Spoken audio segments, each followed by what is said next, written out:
In this video, we will discuss if you should use CBO or ABO for your meta advertising campaigns. But first of all, we need to know the difference between a CBO and an ABO campaign.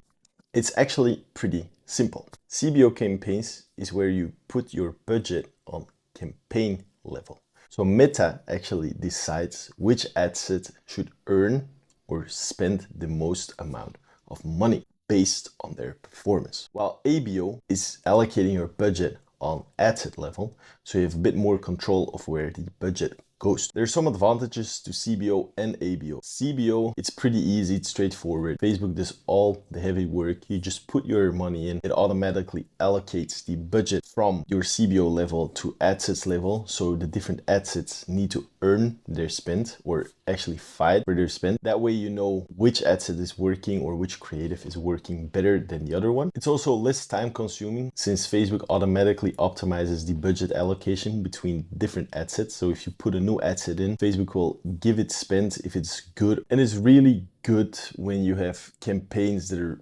performance focused, such as retargeting campaigns. So you can put all your winning creatives in those campaigns. You just put up a CBO and the budget spends automatically and you don't have to put a lot of work in monitoring or optimizing those campaigns. ABO, on the other hand, gives you a lot more control regarding the budget allocation. Instead of ad sets needing to earn money, you actually provide them with enough budget so they can spend the money and then you can get faster feedback from the different kind of ad sets. But nowadays, it's more about creative testing than of targeting testing. You just need to leave everything broad and you should focus on the creatives first, on your videos, on your images, because that way you get the best creatives and best ads as well. This is because the Meta AI is becoming better and better at knowing who to target based on your copy, on your visuals, on your videos. Now, there's a lot of different opinions on this topic. A lot of people say only use CBO while others swear by ABO. And now I'll explain when you should use CBO and when you should use ABO. For me, in my opinion,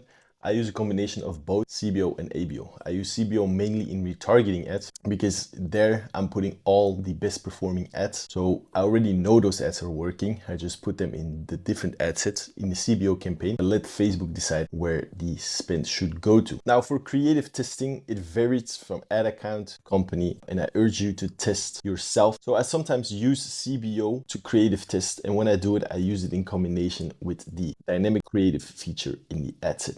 That way you just give Facebook different variations of not only your visuals or your video or your image, but as well as your copy. Facebook will create different variations, see what's working the best. Those variations you can use in the winning ad sets. And with the CBO, you actually make sure that the ad sets will earn their spend, so it makes it a bit more competitive. So if Facebook doesn't deliver any budget to a certain ad set, you know that Facebook won't like this type of ad. So you have to go back to the drawing board, iterate and create new ads based on the ad sets that are already getting a lot of spend. But if you want to have more control and faster feedback loops, I recommend you use ABO. I sometimes do that as well, most of the times actually, because I like to have more control and I like to compare results on the ad sets that get the same amount of budget. But of course, it all comes down to testing. Some accounts use CBO more, it all depends. CBO is actually more used when you have a lot of data because Facebook can rely on that data, can optimize on that data. That's why if you have a lot of historical data, go through it, analyze it, and maybe start using CBOs. In conclusion, I use CBOs mainly for retargeting ads and ad accounts that have a lot of data. I use CBO more for retargeting ads and winning creatives campaigns. So based on the things that are already working, I'm putting a CBO campaign on, throwing the winning visuals and copy inside of that and let Facebook play with it. For creative testing, I use more ABO because it gives me more control on what's working, what's not working, so I can optimize quicker without losing that much budget. So I hope this helped, and if you have any more questions, let me know and I'll come back to you.